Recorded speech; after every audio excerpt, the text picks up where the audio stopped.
Ladies and gentlemen, welcome. Welcome to this event here.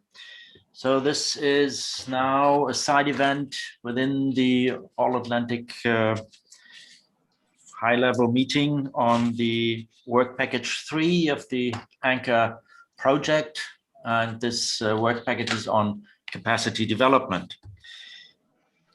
The aim of this session here is just to give an overview on some capacity development programs to show the high number on one hand and also the variety of different programs and activities that are already there. Not all are dedicated specifically to the Atlantic Ocean, but many of them cover areas in the Atlantic Ocean. So this is more show or give examples on content, structure, etc. of the CD programs. It is not covering everything, but I hope that you get some overview. As so you have the program with you. We will have seven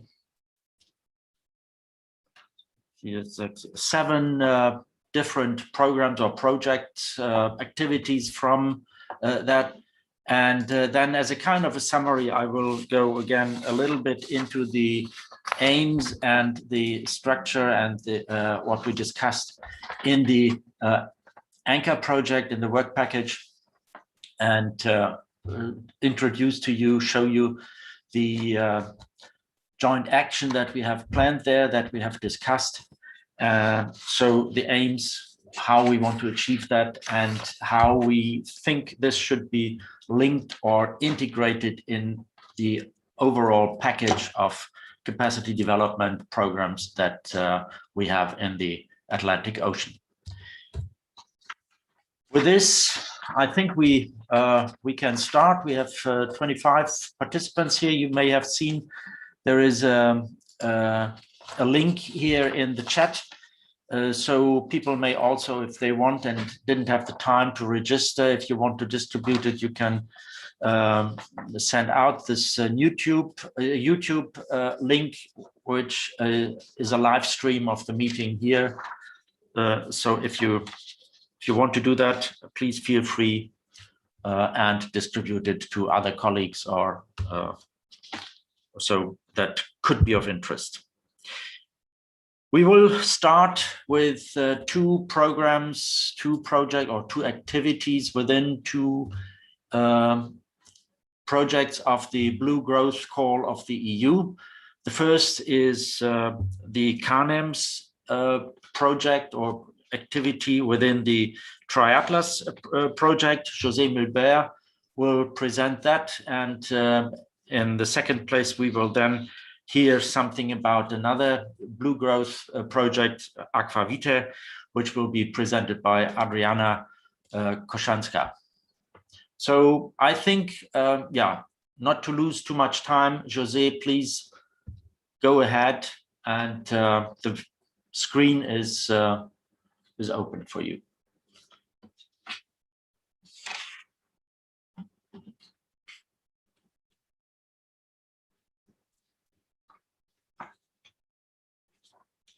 Yeah, could you switch into the presentation mode?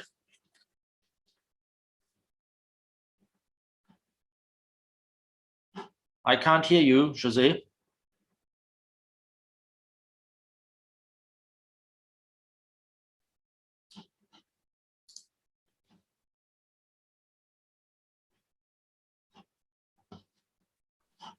Sorry for that. I'll do that again. I forgot to. I had it on presentation mode on my screen, so yeah, maybe you have shared, or you are using. Are you seeing it now on presentation mode? No, we see the just the presenter slides. mode, I think. Yeah, because I have it on my screen, the presentation mode, so I don't know what's happening. We had that problem yesterday too, so Yeah, maybe you. Yeah, well, you have to synchronize your monitors. Maybe if you have two monitor, are you using two monitors? No, I'm using just one monitor. Well, then I don't know. Yeah, it didn't work. I did it in a different way. It didn't work. But maybe we can follow it if you haven't. The letters are not too small. Yeah, that's what I was thinking. Let me May go back may work. here. Just a second. Let me do something. Oh, it's in the background and it's not coming out. Wow. Okay.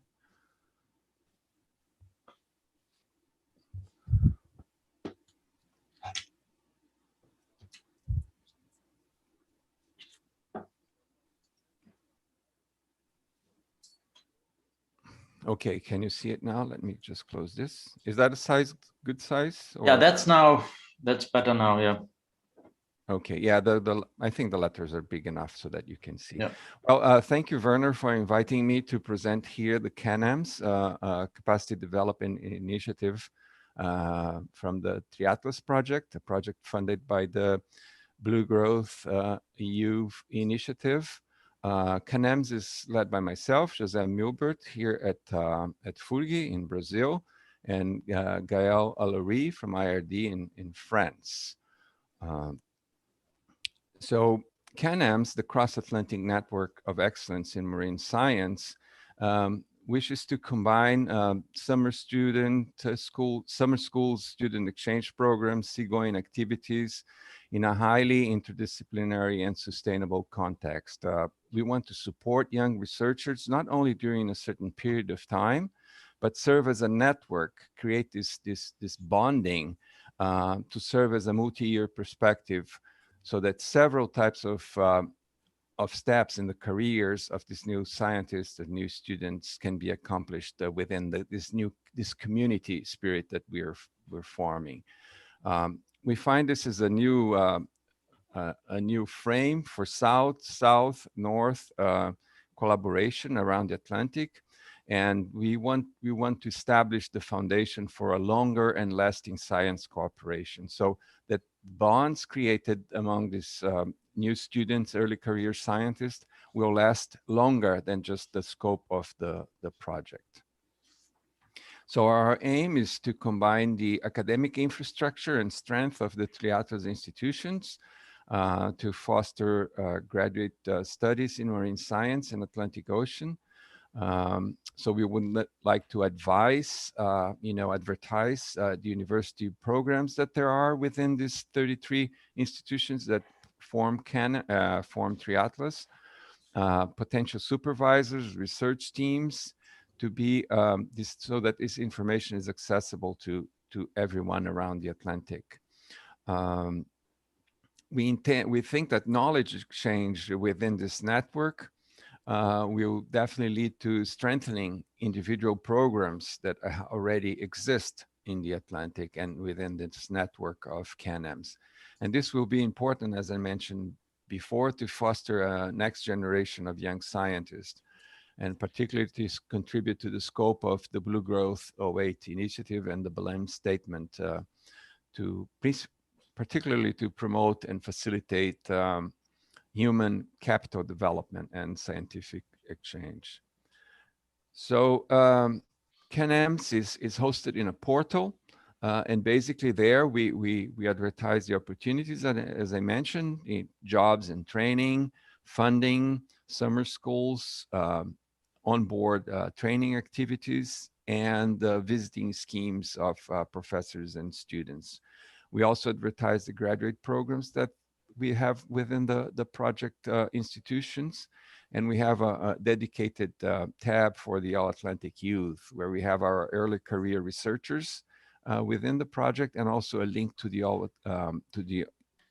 All-Atlantic Ocean Youth Ambassadors initiative of AANChOR.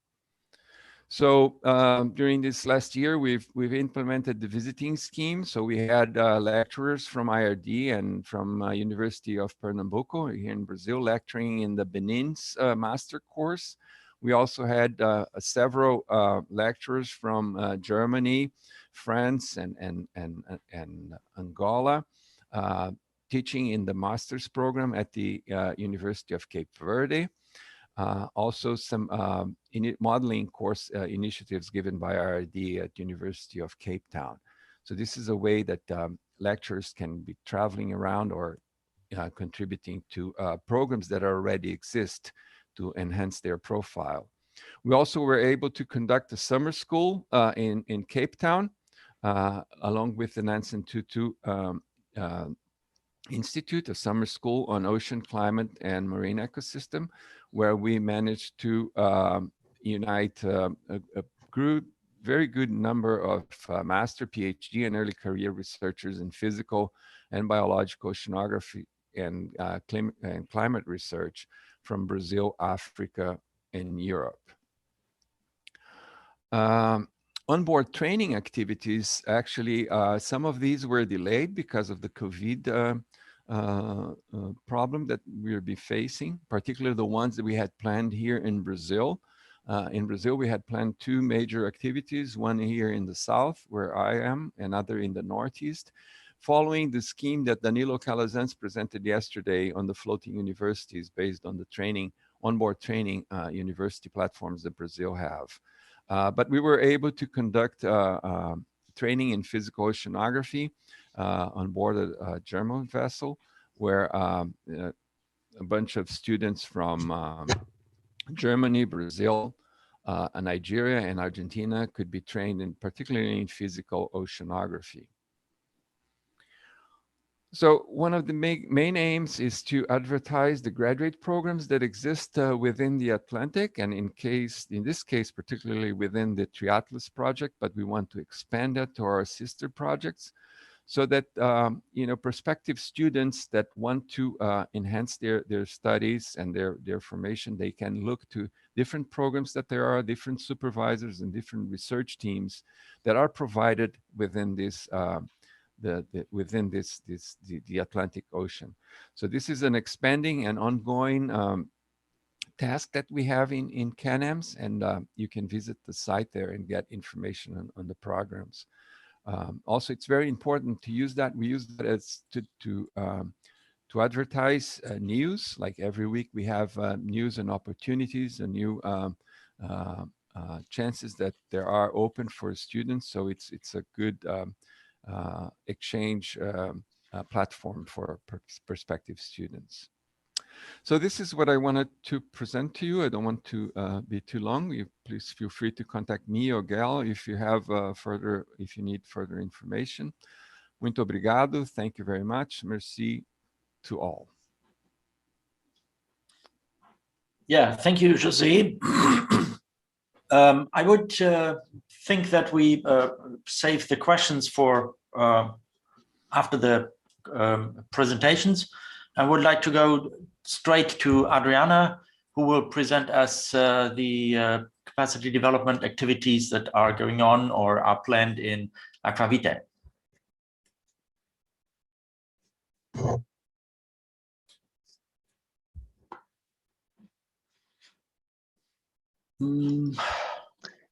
Adriana? Yes. Can you Okay. see my screen? Yes. Oh, sorry. It started at the wrong slide.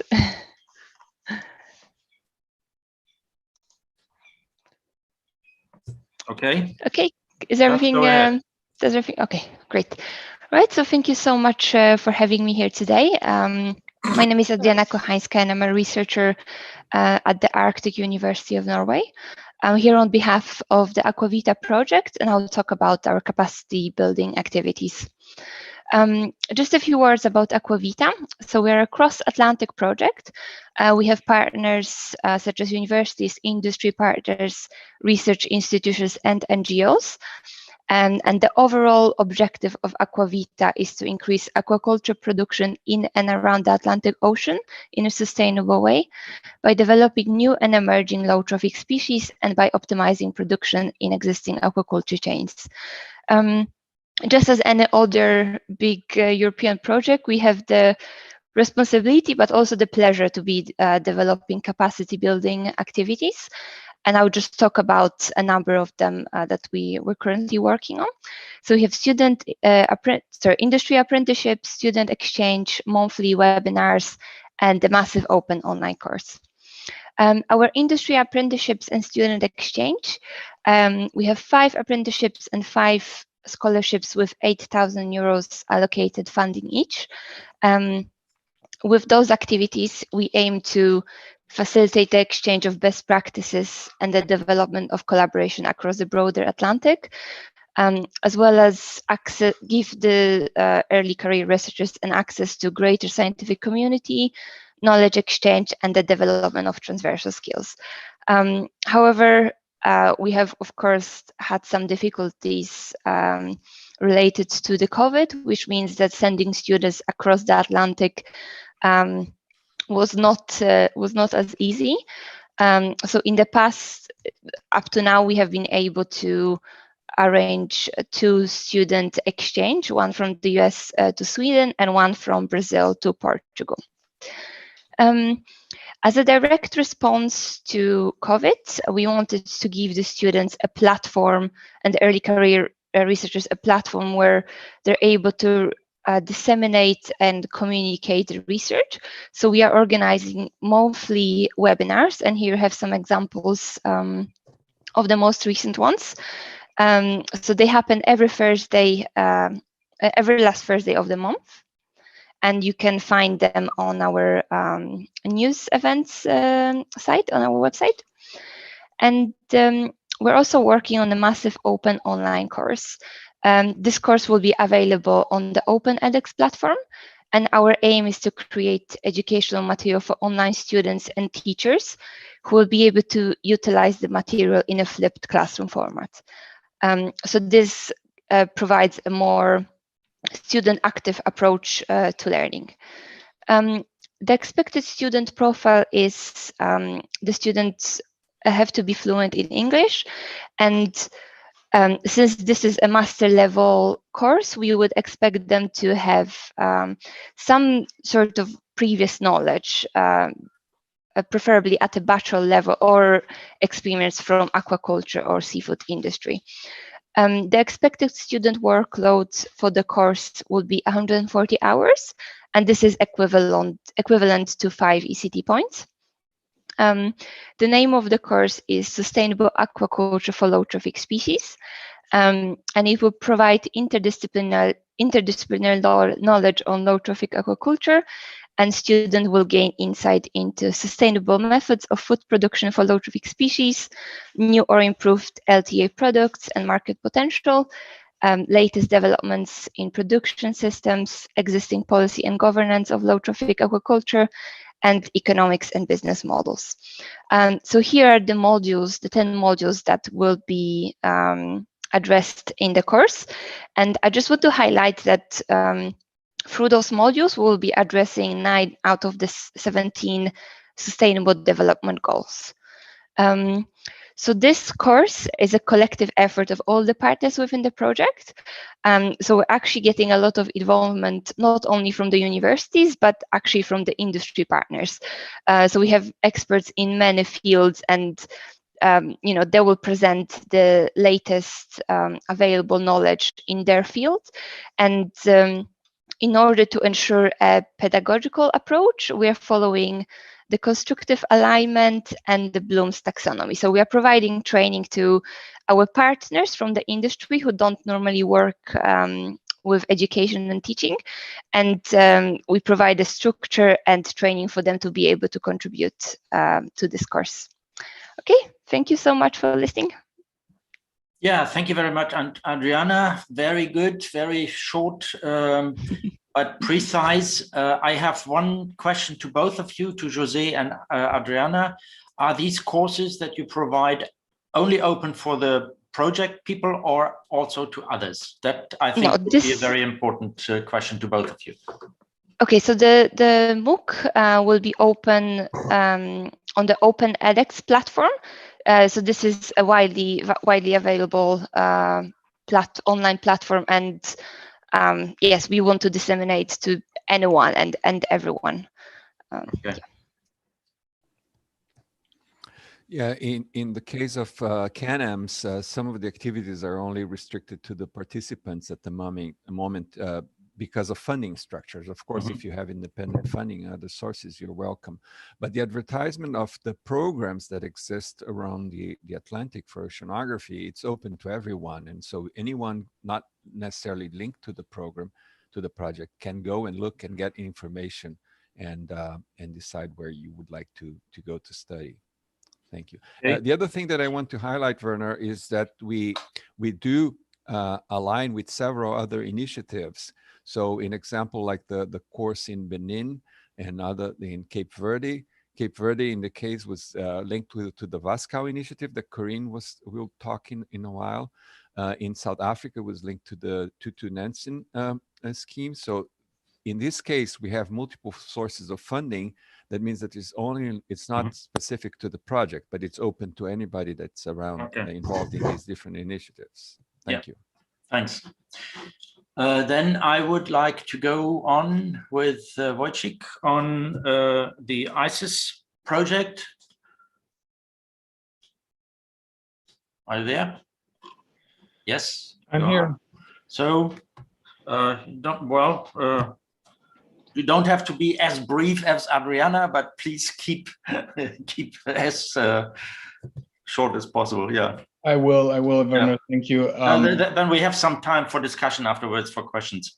That's it. Absolutely. So, can you see my slides here? Yes. All right. Yeah, thanks. So I presented this briefly on another workshop this week already. I'll be really brief. This is just to highlight the IC's training program that is an ongoing thing. It's not dependent on any external funding. So it's like a core within the core budget of ICs as an IGO. So with this, it's quite sustainable. To show the structure that we do have a training group comprised of members of IC steering scientific committee and the secretariat supporting the training program. To highlight that most of the training courses take place in the IC's headquarters here in Copenhagen, but also we organize courses elsewhere. And nowadays, obviously with COVID, we do organize them via WebEx. And yeah, this is just an example of a training course. This is a learning curve. We've been conducting WebEx courses, well, since COVID struck us, not before that really, because, well, some of the course, the instructors, they do say that, especially, well, some of them say that their courses cannot be effectively, as for now, conveyed in a virtual setting, so they prefer to wait until after COVID. On the IC's website, you can see that training courses offer. This year we do have 1, 2, 3, 4, 5, and that's not only related strictly to marine science, but it also includes topics like scientific writing and publishing. And then, so I'll move to the training courses that we do in addition to the core offer, and that's the training courses we organize through projects, and we have been organizing a lot of these. This includes online courses, but also courses in the IC's headquarters and elsewhere. Just to point here that we do adhere to the IC's training principle of cost neutrality, and there's depending on a case-by-case project, this financial support differs. This is just to show that we did organize training courses previously within Horizon 2020. I will leave those slides so I won't spend time on this. We are within the Blue Bridge. It was quite special for us because that was our first MOOC, organized with professionals that deal with research environments for training as well. So that was quite an endeavor that taught us a lot. And then here is Mission Atlantic, just to show that this is an ongoing project, and within Mission Atlantic, very much related to the All Atlantic. This week, there is a section to organize training courses for early career professionals with the World Maritime University, and ICES is responsible for that task in the project. And here for the large marine ecosystems, this was a NOAA initiative dividing the world into 64 LMEs, and then underneath there have been lots of projects, obviously not EU projects, but projects funded mostly by the Global Environment Facility from Washington, DC. And then there were ICES was organizing projects together with our partners as part of north to south, but also south to north learning exchanges that was within the International Waters Learning Exchange and Resource Network. That one is still ongoing. There will be another life number 5 funded by the GEF that's coming later this year. So this is an ongoing thing. And what we did is we produced marine toolkits for professionals. I was responsible for the governance, ocean governance toolkit, and based on those toolkits, we arranged training. Just to quickly go through this, this was done via CapNet. This is a UNDP online learning portal, and that's a screenshot with the models of what our course included. There were three modules, and yeah. And that was also, then we, based on this, we also organized courses in person for both ocean governance and for maritime spatial planning together with IOC UNESCO. Yeah, so we organized courses because the Global Environment Facility, this is mostly supporting the least developed countries and parts of the world. So we did organize courses in places we usually don't offer courses as ICES. And so from 2018 to 2019, we did organize courses in Senegal, Panama, and China.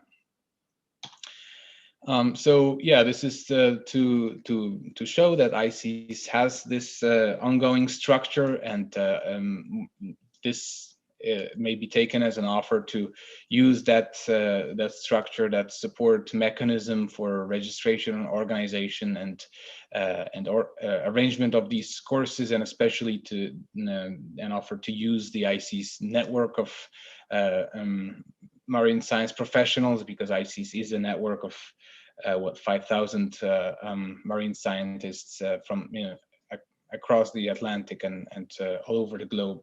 So this is yeah, to conclude, to show that there is a structure and there is quite a capacity, and then we offer to help both AANChOR and the All Atlantic structure that will be developed through it.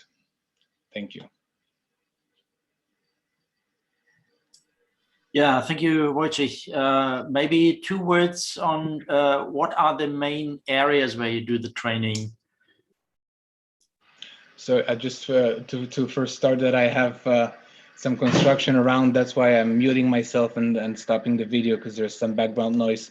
To reply to your question, so ICES is yeah, we have a system of expert groups dealing with lots of different aspects of marine science, but it is true that ICES is kind of fisheries biased. Most of our working groups are related to fisheries and ecosystem science, with I think the strength of ICES in stock assessment. So basically each year in the core offer, we do offers basic and advanced stock assessment courses, but also others referred to yeah, to fisheries science. But you know, this is our training program is based on demand. So if there is a demand from, and actually it's advertised on the ICES website, if there is a demand to cover any aspect of marine science, that then, you know, this goes to the science committee, and we'll definitely be happy to cover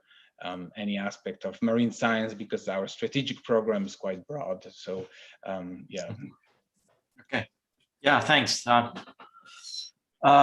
Yeah, we may then go to the next program. That's the Pogo program, Partnership for Observation of Global Ocean Capacity, Global Ocean, and that will be done by Lilian Krug.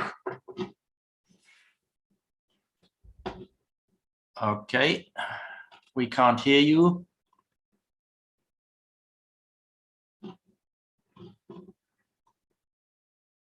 Lilian?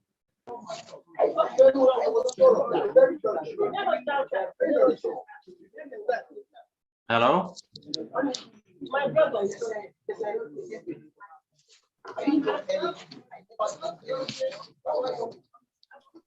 Hello? Lilian, you have to unmute your microphone. And the others maybe... Oh, can you hear me now? Yeah, now we can hear you. Okay, I'm sorry about that. Can you see my screen on a presentation mode? Yes, so please just start through. Yes, thank you. Good afternoon, everyone. First of all, on behalf of Pogo, I would like to congratulate the leaders of the working package for organizing such a fruitful week. I have learned a lot during these days, and I'm happy to present the activities of Pogo to all of us.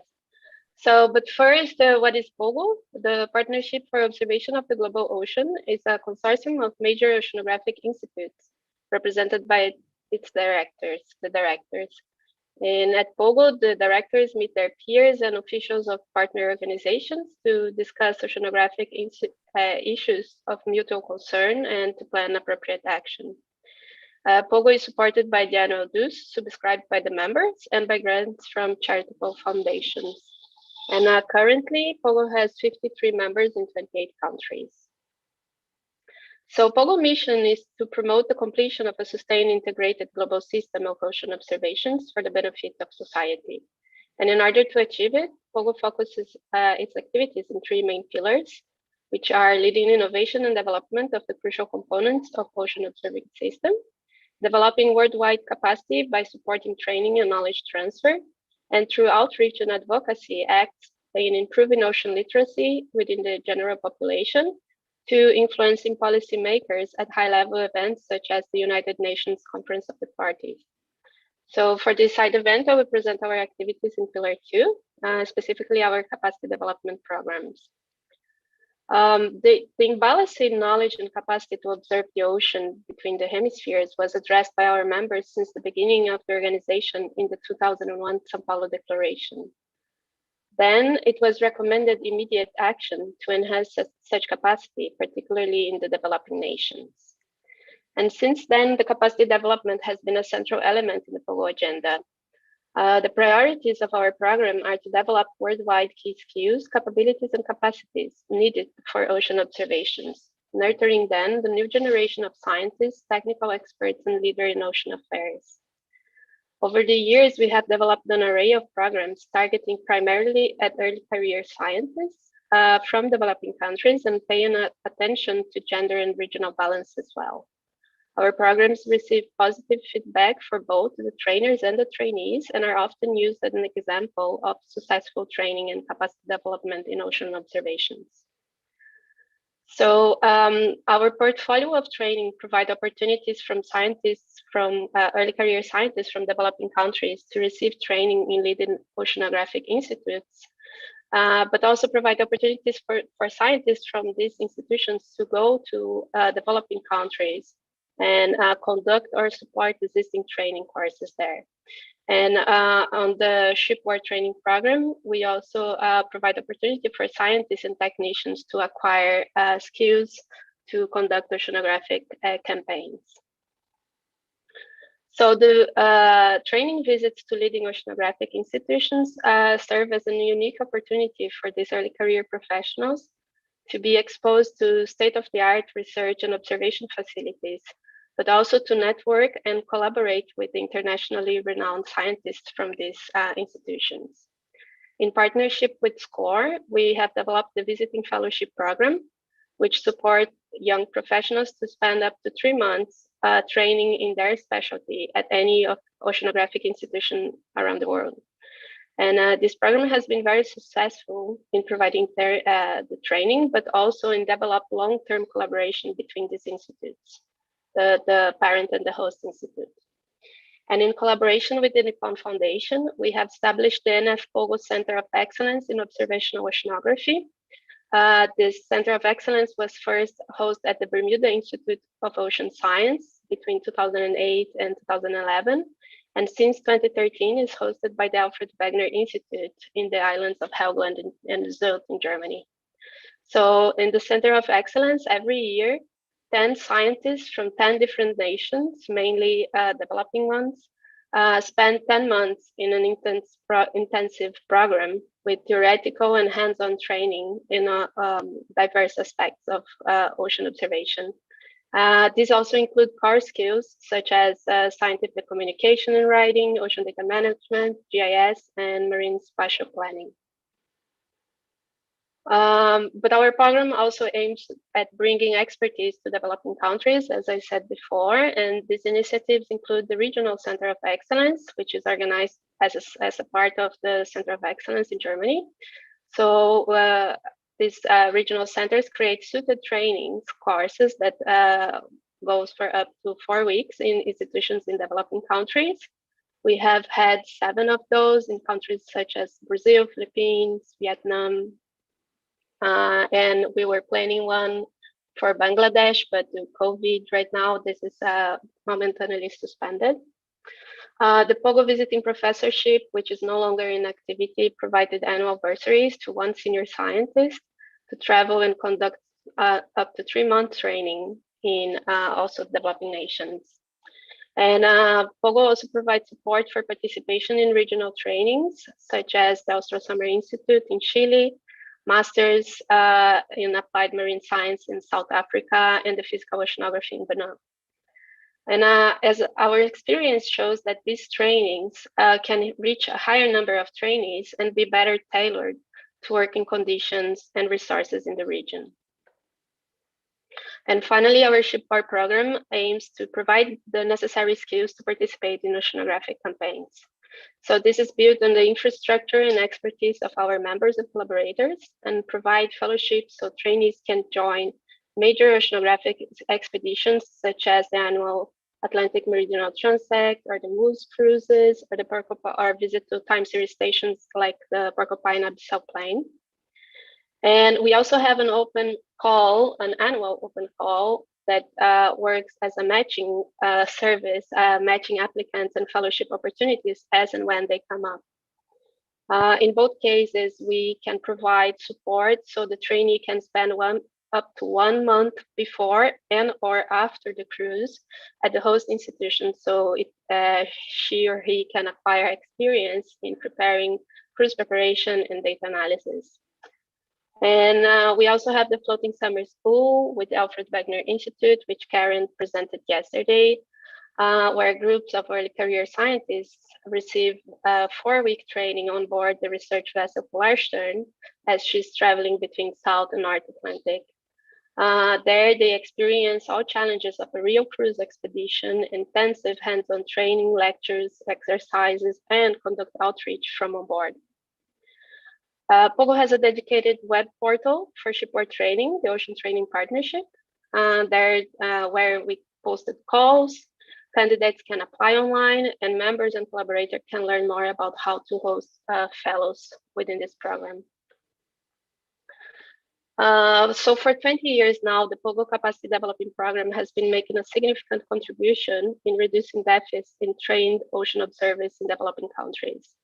We have now 1,002 young scientists from 89 countries that received advanced training. And while the oversubscription for Pogo training calls provides ample proof that the effort is responding to a genuine need. So yesterday I've been checking, and a little bit over half of all our trainees come from countries bordering the Atlantic Ocean. And also Pogo follows the progress of these trainees after the training and evaluates medium to long-term impacts of the training. We also have the NF Pogo Alumni Network for the Ocean, NANO, which provides further opportunities for networking and collaboration, maximizing the benefits of the training that they received. For instance, NANO provides joint research projects led by the alumni with nano-funding support.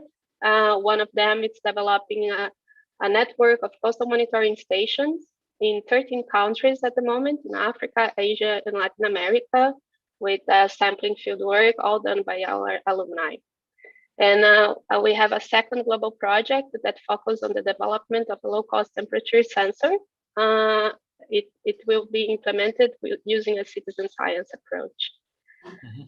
Our alumni often are able to secure PhD and postdoctoral scholarships abroad or at home, and after that, they are able to secure high-level positions back home, and frequently pass their knowledge to colleagues and students. Yeah. I'm closing, sorry about that. I just want to finalize inviting heads of oceanographic institutions to visit our website at pogo-ocean.org, learn more about the benefits of joining Pogo. I would like to invite also members, partners, and collaborators to become a training partner. And I want to highlight here the shipboard training and the possibilities of NF Pogo funding to make use of spare berths in your scientific expeditions and provide training in empty legs. You can read more on the Ocean Training Partnership. And finally, if you are or you know any early career ocean scientists, please encourage them to become a Pogo trainee and apply to one of our training initiatives. We post our calls on our website and social media. I apologize for the extra time, and thank you very much. Yeah, thank you, Lilian. Very interesting, and yeah, I think we just move forward. Corinne will talk about the WASCAL Capacity Development Program and activities. Yeah, where is she? Here. Good morning. Yeah. Good morning to all of you, and try to keep it within the 10 minutes would be nice. Then we have some time for discussion afterwards for some questions. Okay, good. I will do that. And thank you very much for the organizer for the opportunity to be here to share about our WASCAL school. So WASCAL, here you can see our, okay, here is our presentation. So WASCAL means West African Science Center on Climate Change and Adapted Land Use, is a program founded by the Federal Ministry on Education and Research from Germany and is being implemented in 11 West African countries. The WASCAL is divided in 3 departments, but we will focus in the activities of the capacity building department that have as his mission to develop master and doctoral programs in West African countries belonging to the WASCAL program. So these programs are being implemented, as I told, under the WASCAL framework. If to do that is agree with each host university at each WASCAL member countries, MOU, where state the responsibility of each partner, the WASCAL and the host university. In our case, at the Atlantic Technical Universities, in particular in the Institute of Engineering and Marine Science, we created a master and research program, Climate Change and Marine Science, that is being done since 2019. So we just launched the call for the 3rd batch to receive the students by October. This program is being done in strong partnership with the GEOMAR, Helmholtz Center for Ocean Research in Kiel, the Tunen Institute, the Institute of CDMR here in Cape Verde, including the Ocean Science Center of Mindelo, the University of Kiel, and other institutions in West African and European countries. So these include an extensive and diverse networks of collaborators that are supporting us as lecturers, as supervisors, and the institutions split in these countries that you can see here. I guess more than 9 countries are involved now with us. So the objectives of this master program is to create critical mass in the fields of climate change and marine science here in the West African region. Also is to facilitate the transfer of knowledge and to develop skills to better understand the coastal and open ocean ecosystems and their interconnectivity, so especially in our region, and to develop solution-oriented projects in the marine science and in a climate change context. So this program is structured in 4 semesters with courses in theoretical courses and practical courses, but our program have a strong component in practicals that include field trip works, including shipboard training on labs and with data gathering, analyzing, processing and analyzing. At the end, the students will develop a master thesis. So regarding to the shipboard training, yesterday was presented by Bjorn Frieder, so the floating university program. Unfortunately, due to the COVID situation, this year was not possible to bring the students in this research, German research vessel, but a few activities was done here in Cape Verde in collaboration with Max Planck Institute and OSM as well. Our course plan is presented here. So as you can see, the program in total includes 120 credits. And the different courses are in the different areas of oceanography, biological, physical, chemical, and physical oceanography, but also in marine and coastal management and fisheries. Here just to show some of activities with the students, collecting samples in the fish market, in the Cape Verde Atmospheric Observatory, in the field and at the OSM. Besides the Wascal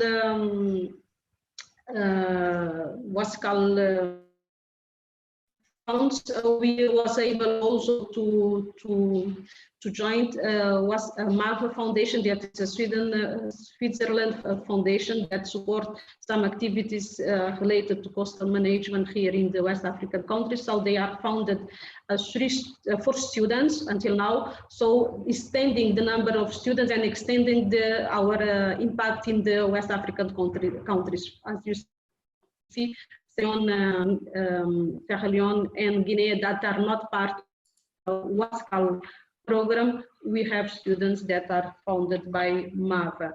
So by 2023, we intend to upgrade our program to a doctoral program, but at the same time keeping the master program.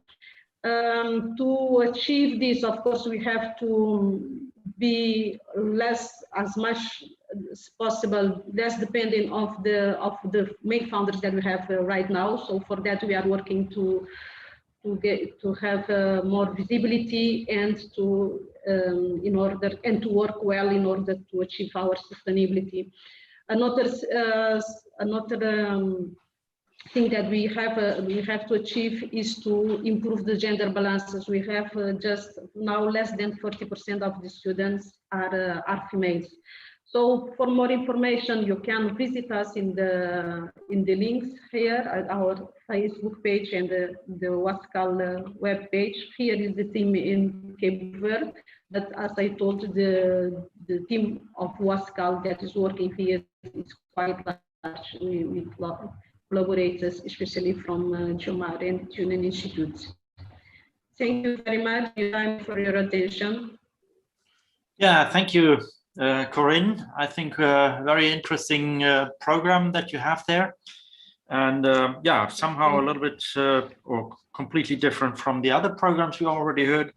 And I think now we have another type of capacity development program, and that is the IOC program, Ocean Teacher Global Academy, that will be presented by Claudia Delgado.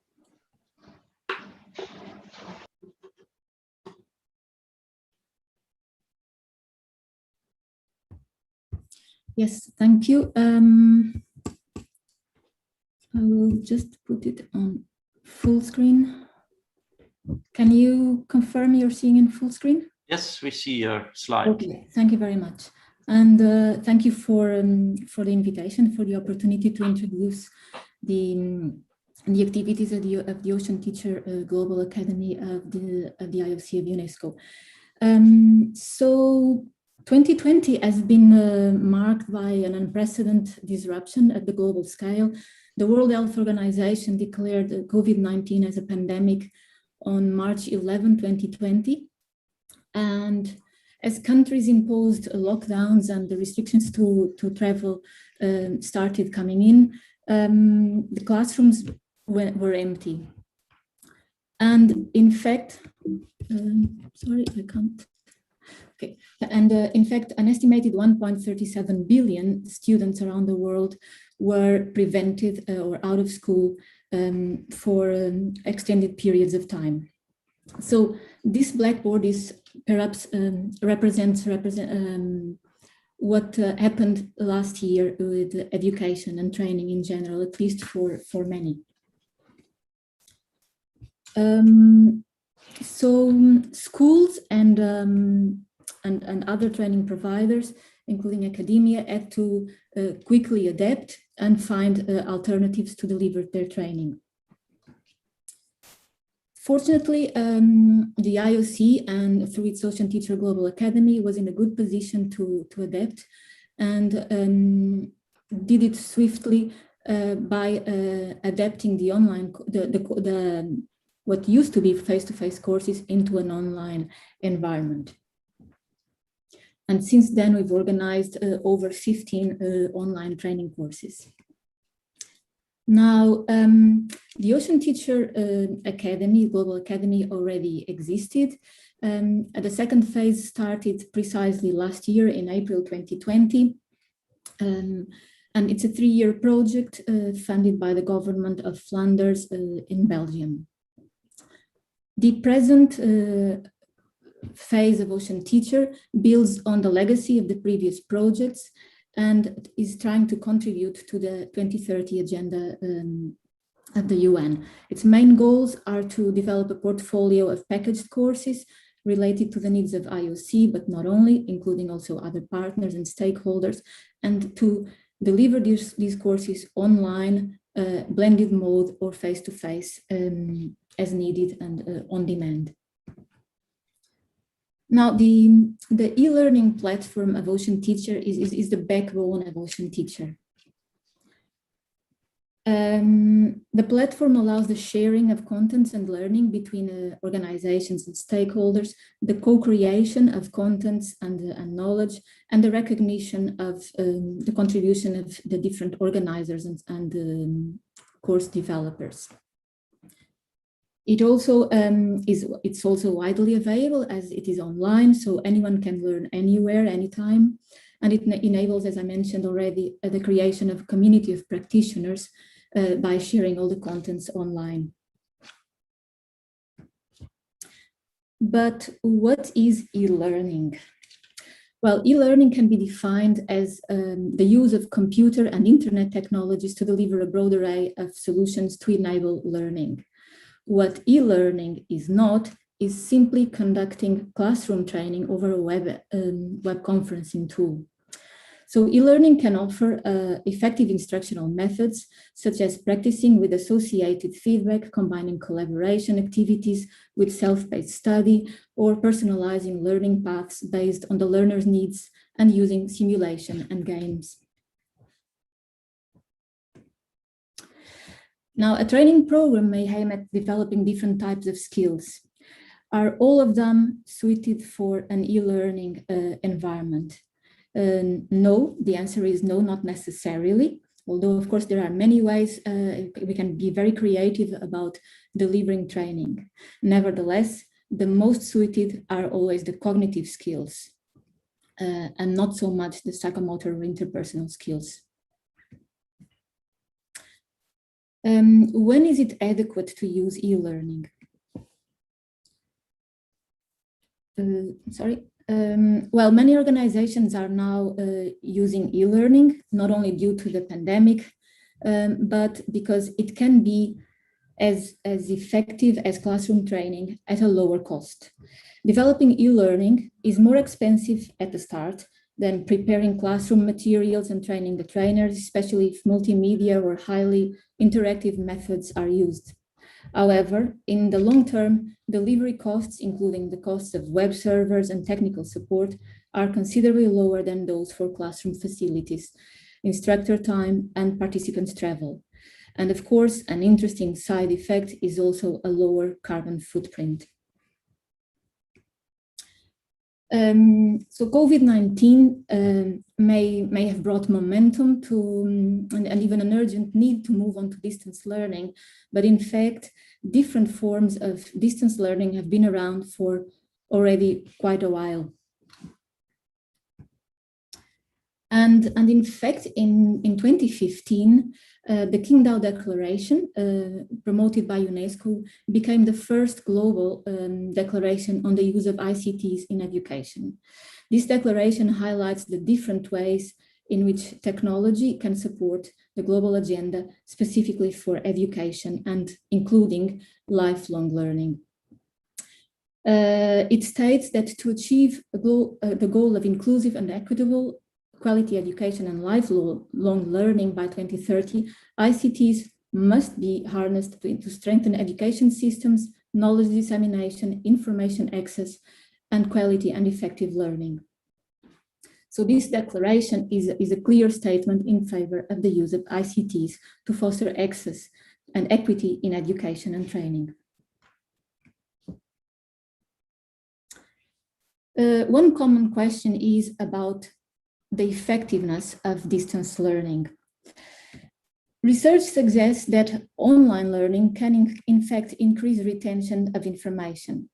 Unfortunately, the effectiveness differs based on income group, likely due to the ability to fully leverage the benefits of remote learning based on internet connectivity, digital skills, and/or appropriate access to technology. For those who do have access to the right technology and infrastructure, there is evidence that learning online can be more effective. This is mostly due to students being able to learn faster online than in a traditional classroom setting, since students can learn at their own pace, going back and forth, skipping or accelerating through concepts as needed. But to get the full benefit of online learning, one needs to go beyond the traditional classroom through web conferencing. Instead, a range of collaboration tools and engagement methods such as gamification, simulators, and virtual reality should be explored.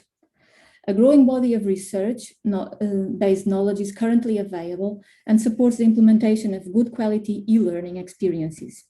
Of course, as I kind of alluded before, we cannot ignore the digital divide. Not everyone has access to the necessary tools to online learning, especially low-income students, nor that online training can, of course, not fully replace face-to-face training. So OTGA thrives to deliver the best quality training possible. And to this aim, OTGA established a quality management system that supports the design and the delivery of the training services, be them online or face-to-face or blended. So the ISO standard 29990 specifies the requirements for providers of learning services in non-formal education and training. In 2018, the IOD Project Office, the home of the Ocean Teacher Global Academy, achieved this ISO standard on learning services for non-formal education and training.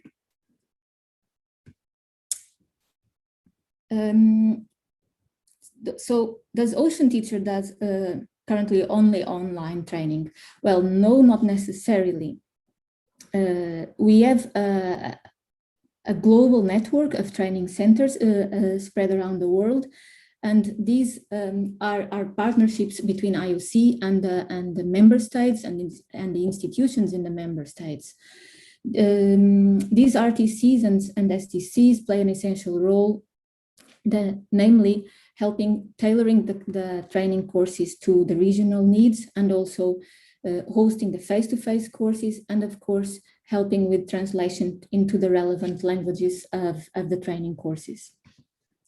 And here I have the list of the current training centers, and I would just like to highlight the ones in blue, because these are perhaps of interest in the AANChOR context and could perhaps be used to leverage current training or even future training done within AANChOR in the future. So although Ocean Teacher is like the main focus is delivering training in the IOC topics for its member states, Ocean Teacher has a long-term collaborations with many other organizations, some of them present here, and we've co-organized or hosted training courses for other organizations in the past, and I have quite a few planned still during this year.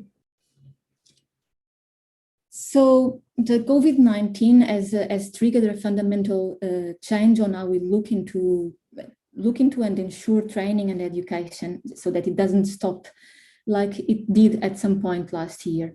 Over 1 year after the first lockdowns, it is clear that blended learning formats, including the enhanced use of technology for training, are here to stay and should become the new normal. Let us not waste what we learned during this pandemic and use this opportunity to rebuilding better. The Ocean Teacher Global Academy is ready to help facilitating training courses, not only online, but also blended and face-to-face. And we are happy to collaborate with AANChOR in the near future. Thank you. Thank you, Claudia. Yeah, I will just go on with the next presentation, and that is by, I think, Anna Fraga on the Ocean Protect Lab, educating and guiding young people on their way into ocean blue professions. And then afterwards, I will just wrap up very quickly, and then we have some time for some questions, I think, and there will be a lot of questions. So yeah, I would ask Anna then to start her presentation. Hello, dear all. I just wanted you to confirm me if you're seeing my screen already with the presentation. Yes, okay. We see it. I'm sharing my presentation with Renato. We are both taking this section of Ocean Protect Lab, which we'll be presenting today. I'll give the word to Renato. We'll be introducing, and then I will share the operation itself. Yeah, if you could stick to the 10 minutes, that would be nice. Exactly. Just to remember you. Good morning, all. Thank you for the organizers for inviting us to present the Ocean Protect Lab. The Ocean Protect Lab is a pilot experience on the scope of MATES project, an Erasmus Plus Sector Skills Alliance that aims to develop a skill strategy that addresses the main drivers of change in the maritime industry, in particular shipbuilding and offshore renewable energies. Both sectors are strongly linked and they require new capacities to succeed in an increasingly digital, green, and knowledge-driven economy.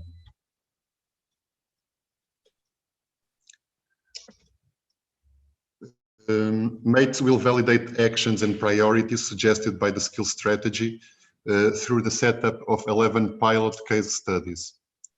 These case studies will test the MATES concepts on digital skills, green skills, mobility, innovation management, curricula development, and ocean literacy. Furthermore, the project will widen perceptions of ocean literacy initiatives by embedding an appropriate industrial perspective.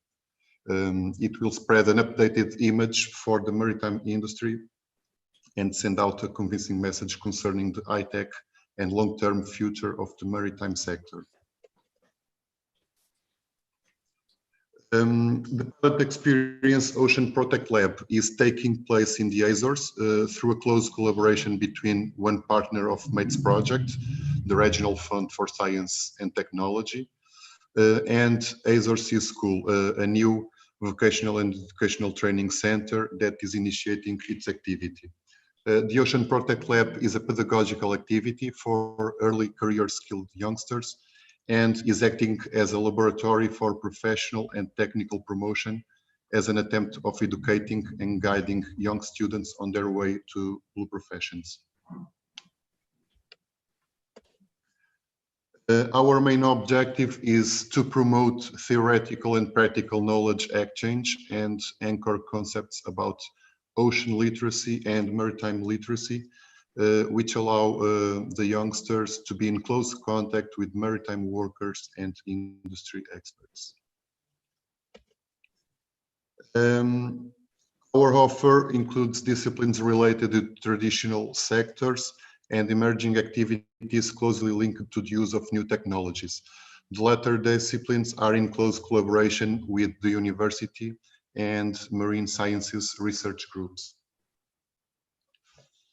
We'll give you then an overall view of what we've been doing. We are now.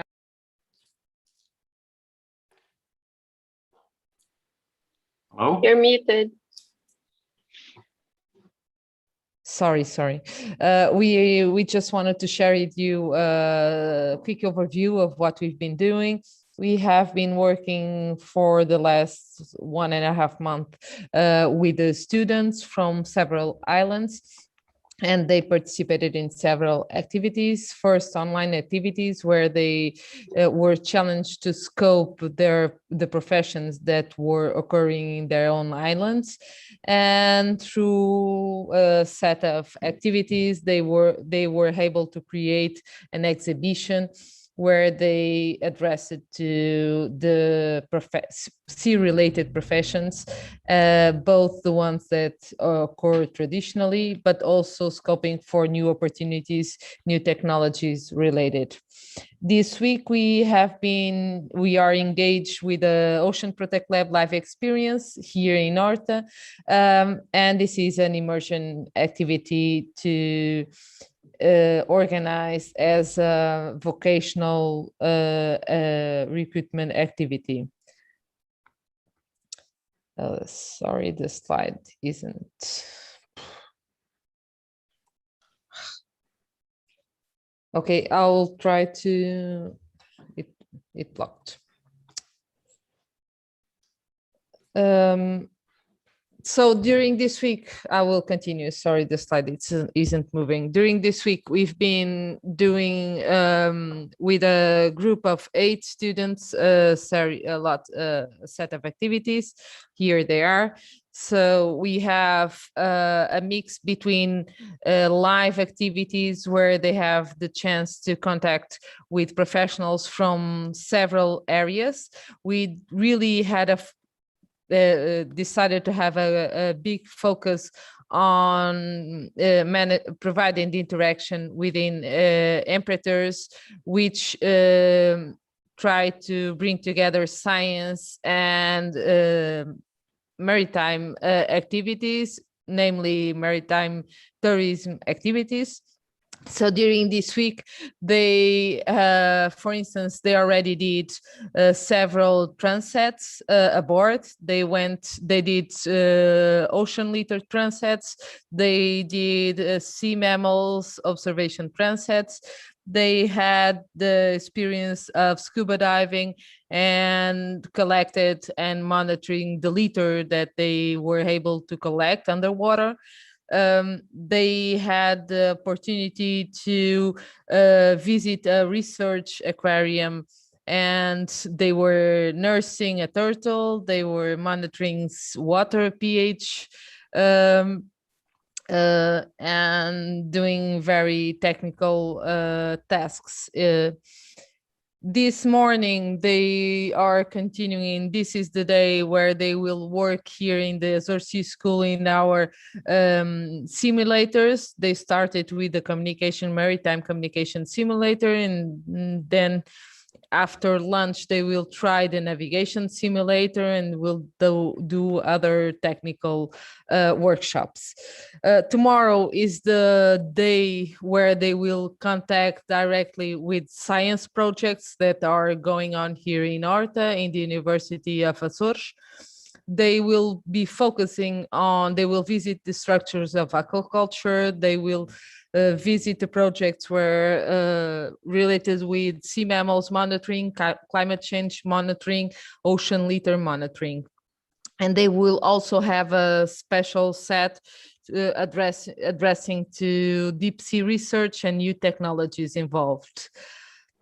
Along the week, they will have this dynamic that we called peer talks, where they will be engaging with stakeholders and experts from all these areas.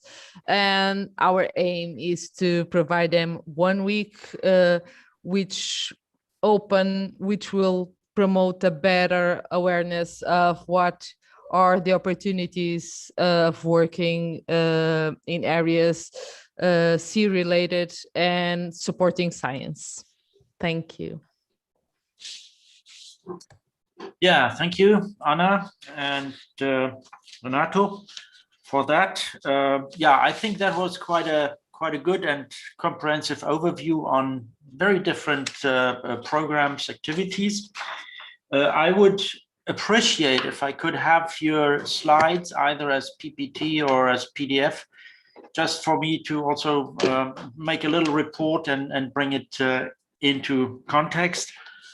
And if you allow, and you may mention that in the email, I would put PDFs in a folder, in the cloud folder here at ZMT, so that people that have participated here could have a look at it and download it if they want. But that is up to you, and you may just mention that in the email where you sent me the file. So, and well, when I listened to this, and just after this last talk, I may say that one of the I think one of the tasks or one of the activities that AANChOR or this joint action, the AATP, could do is that, yeah, regularly organize meetings like this, where the different programs just inform each other what are they doing. I don't see much, I wouldn't say overlap, but I don't see a real competition between these different programs. I think they are quite complementing each other. And so I think it would be really interesting and good to have yeah, more of these meetings organized where the people can, where programs can present themselves and yeah, gain from each other maybe. So let me just conclude now the session, the presentations of this session, with a few words on the AANChOR Joint Action Program, capacity development. I think you can see my slides.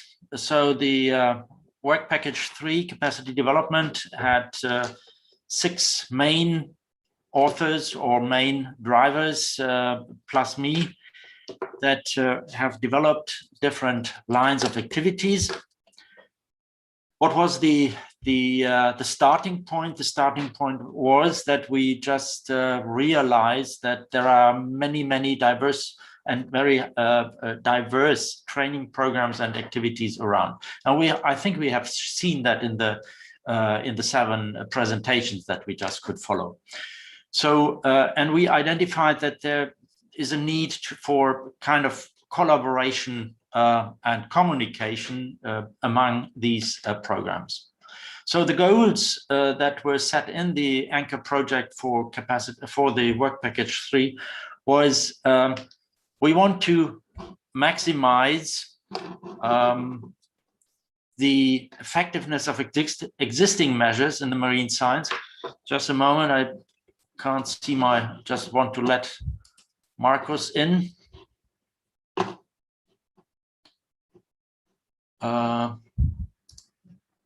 Okay. link and develop synergies between the existing capacity development exercises across the Atlantic. This is focusing on the Atlantic, using existing infrastructure, so ships, training hubs, whatever is there, what can be used, even rooms for training or so, like institutes or so, in a coordinated manner. And also develop new ways of training, I think, to include, for example, more the ocean governance or other aspects, make it holistic. But yeah, we have to see what are the needs and what should be done. How could we make some further development in this? And I think we have the possibility now with the UN Decade of Ocean Science and Sustainable Development, really to use this general enthusiasm about the ocean to achieve something in this area. As I said, the joint action of the work package 3 that we have developed, it has 3 lines of activities. One is this platform for organization and coordination, somehow or exchange of information, of capacity building measures in marine science. Then, and we had a side event yesterday on floating universities, which was led by José. And the third is, and that was also a need that we identified, was the training of technicians. And that is something that is, I think, also quite important. And I have another one I have to let in, sorry.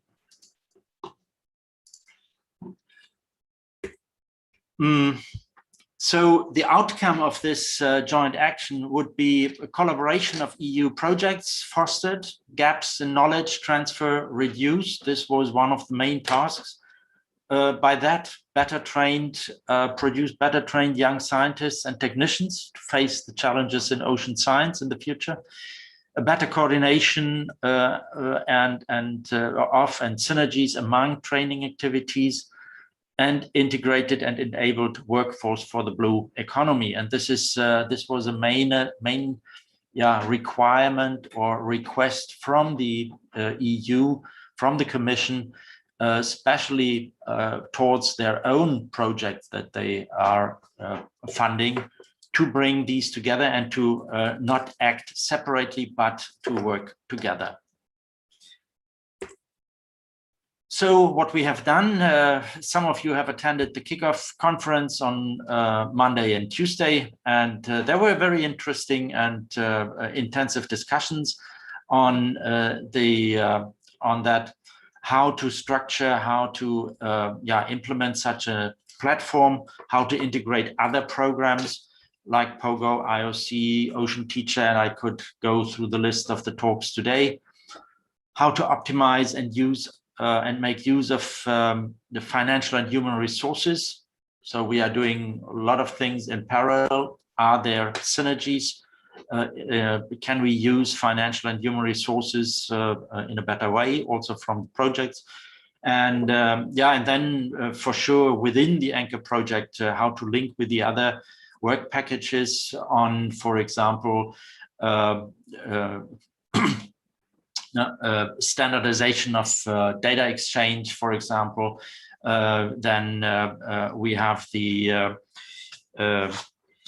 infrastructure work package. We have the work package on ocean literacy.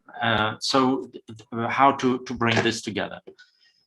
What we think is necessary if we want to further develop this is a permanent structure to organize this platform, a little bit similar to and we had some introductions or some information on Icts, Picts, Wascal. We have seen how IOC or Pogo is organized. So we need something that is permanent to really follow these goals. And one of the first things one would have to do is then to develop a long-term strategy which goes along the next at least 10 years. this was the original structure that we developed in our joint action. It is just the first draft. We are working on it, how to really structure it, how to really form it in detail. But important in this context here is that this is not a lonely standing structure. It should be incorporated in the EU programs, which you see some of them on the left-hand side, into programs like Eurofleet, Semester, Pogo, Ocean Teacher, etc., and connect to the work packages, to the other work packages. And you may have heard, if you have followed some of the presentations here in the All Atlantic conference here, we also have to incorporate people like the Atlantic Young Ambassadors to promote and to distribute the message of the All Atlantic Initiative and All Atlantic Alliance. So this is just to bring this a little bit together.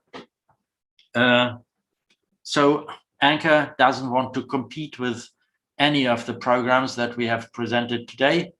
It just wants to create synergies between these. And I think this is something that is really needed. And at least for the Atlantic Ocean, I think this could be something that could be achieved over the next years. And with that, I would finalize of my presentation and would just ask you if you have any questions that you may want to put to one of your colleagues here that have presented, or to the or from the other people in the auditory. The discussion is open. We have another 5 to 6, 7 minutes to do that.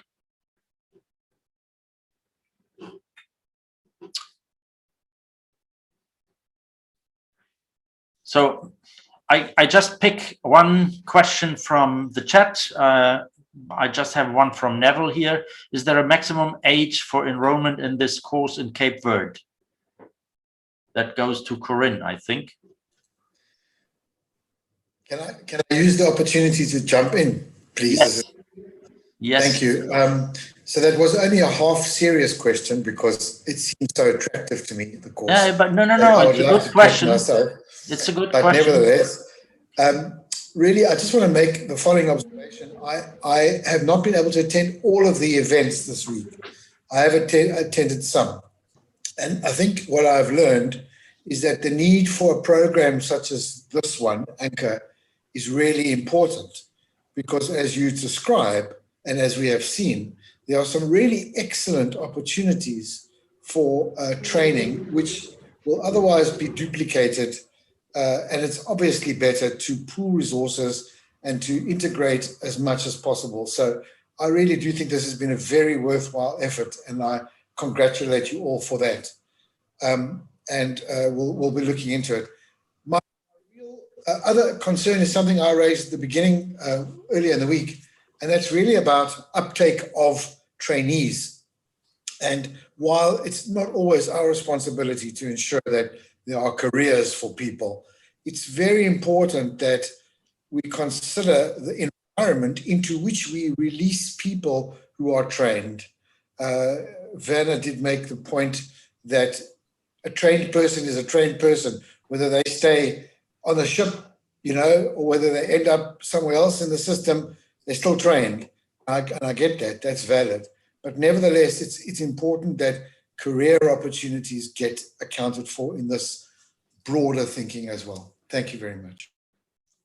Yeah, if I just give one answer or one sentence to that, I'm still with my sentence from Monday or Tuesday. I think we feel that in all universities. But if you train somebody and he goes to industry or somewhere else, he will take this with him. But on the other hand, I am completely with you. We should also have opportunities for the people then to realize their profession and bring that into science or into research or into administration and make use of it. So both things are, both ways are really necessary. And that is, and I may recall another sentence that I said: we need to influence or to convince the governments and the administrators that ocean science is necessary and it's an investment in our own future and not just wasting money. Please, further comments, questions? I do have my hand raised. Sorry. No worries. I was looking to the right side to the list of. Please. I'll just jump in. Wanted to thank you again for inviting Icts into this and allowing us to present. And I think I also agree that this is a very important, much needed discussion, as an online or a training platform for the whole Atlantic would be a great thing to have, and I hope this will come to fruition. That is because, you know, I've participated in projects before where we, not for the whole Atlantic, but for the North Atlantic, we did try that exercise within AORAP or within like COFASP, ARANETS, for instance, in the past. And usually, you know, it is fruitful for the limited time of a project, of a soft funding, and then we open it again. So I mean, if this group in AANChOR can find some, that would be great. Icts is not a part of the AANChOR project, so we'll probably not be participating in all of the discussions. But that said, just for a note that we're open for cooperation, and maybe we're not a partner, but maybe if you wish to have an Icts representative in whatever kind of management / structure of the whole thing, then just let us know and we'll be happy to help. I think Icts would definitely be a partner for such a platform, just as Pogo and others, and sometimes just by chance the one or the other organization came into this group, because we were limited in the beginning, but now we can open up slowly, and that's why we invited Icts here and others as well. Björn Fiedler. Thank you. Just a quick comment or quick question to you, because you mentioned that that it's important to convince governments and other institutions about the importance of ocean training and to train the next generation of early career ocean professionals. Sustaining these programs is, I think, quite challenging. So many programs rely on soft money, on project money. So are there any plans also from AANChOR to not only approach public institutions, governments, but also the private sector, private foundations, etc., to, you know, get involved and support such initiatives? So does AANChOR help to improve the visibility of all these efforts and approach them explicitly? Yes, and I could say whoever is available to fund for a period of, let's say, 10 years, such a structure, such a platform, which doesn't have, you need a few people there, kind of a secretariat, and you need some funds to bring people together, either online or whatever. But what we have not in mind is to implement something for 3 years and then say, okay, now we go. This has to, if you want to have it successful, you have to implement it for at least 10 years. And then hopefully it runs somehow by governments, etc. And that is something that tomorrow, for example, we have this ministerial high-level conference or meeting. And that's why we are trying to present there, because we have to convince the ministers that they say, well, okay, let's say Brazil, EU, South Africa, who else? Argentina is part of the anchor of the Berlin Statement. Then we have the US, part of Galway, Canada, and then the Commission and different countries that are in the anchor program. If everybody gives a small amount, then we may have some money and commits for the next 10 years, then we have some money, some funds to really implement such a thing. And I see it, as I said, I wouldn't see it as a competing with programs like Wascal or Icts or Pogo or whatever. I would see here, okay, let's be kind of, as I said earlier, kind of marketplace, organize a marketplace where you offer courses, there are clients that need courses, and you serve just as a hub. And then that was at least the idea in this joint action. And then if the platform, if the partners in the platform realize, well, we have a lot of observing system education, or this or that. We have MSP with the IOC, we have ocean observation, we have this and that, but this or that expert may be needed. Then the platform should have some money to do that and to fill in this gap and show that it's necessary or not, and go after that. That would be at least my idea of such a platform. And we need the money for 10 years or even longer. But I think if you can run it successfully for 10 years, and the ministries will see, well, that makes sense.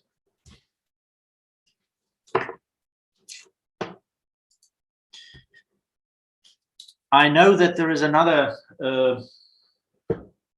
side event which has started now at 3. I don't know if you want to move to that one. If you have further questions, I will stay in this room here for a short time, and up to you if you have further questions. At least I will distribute a very short, brief report with some of the and with some short contents on the presentations here, so that you may remember what's going on, some basic information on websites, etc. And I would really appreciate if during the next 12 months, and that's more or less the time of this program, of the Anchor project program, we could keep in touch and continue the continuation.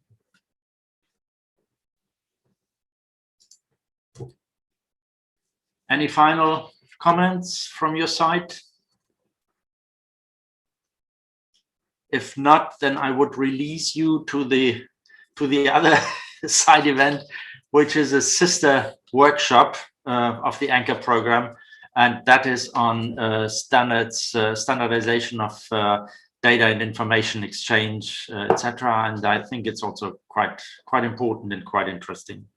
So thank you very much for all who have participated and presented. Thank you very much. Thank you. Thank you. Bye. Thank you. Bye.